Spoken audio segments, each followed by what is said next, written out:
প্রথমে আমরা আমাদের মোবাইলের ক্রোম ব্রাউজারে যাব। ক্রোম ব্রাউজারে গিয়ে আমাদের যে রাউটার এটাতে প্রবেশ করব। ওকে, সার্চ দিয়ে প্রবেশ করব। এবার আমরা এখানে আমাদের পাসওয়ার্ডটা বসাই দেব, বা আমাদের পাসওয়ার্ডটা সেভ আছে। এবার আমরা এখানে তীর চিহ্নতে যাব। ওকে, আমরা আমাদের রাউটারে প্রবেশ করলাম। এবার উপরে দেখতে পাচ্ছেন অ্যাডভান্সে যাব।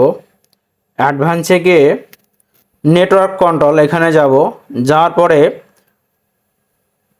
এক্সেস কন্ট্রোলে যাব। তারপর দেখতে পাচ্ছেন এখানে হোয়াইট লিস্ট ও ব্ল্যাক লিস্ট। যখন আপনি এটা হোয়াইট লিস্ট রাখবেন তখন আপনার রাউটারটি ম্যাক অবস্থায় থাকবে, পাসওয়ার্ড জানা থাকলেও কেউ আর আপনার রাউটার চালাইতে পারবে না। আর যখন আপনি ব্ল্যাক লিস্টে রাখবেন তখন পাসওয়ার্ড জানা থাকলেই অথবা কিউআর কোড দিয়েই আপনার রাউটারটি সকলেই ব্যবহার করতে পারবে।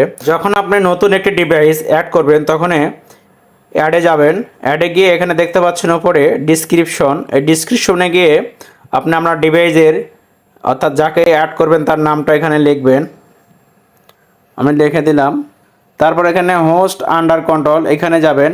গিয়ে আপনি এখানে ওই ডিভাইসের যে ম্যাক অ্যাড্রেসটা, ওই ম্যাক অ্যাড্রেসটা এখানে আপনি বসাই দেবেন। নিচে দেখতে পাচ্ছেন ম্যাক অ্যাড্রেস, আমি বসাই দিলাম। এবার অ্যাপ্লাই দিবেন। ওকে, অ্যাপ্লাই। এবার উপরে দেখতে পাচ্ছেন টার্গেট, এটা কনফিগার করে দিয়ে অ্যাপ্লাই করে দেবেন। তারপর পরেরটাও কনফিগার করে দিয়ে অ্যাপ্লাই করে দেবেন।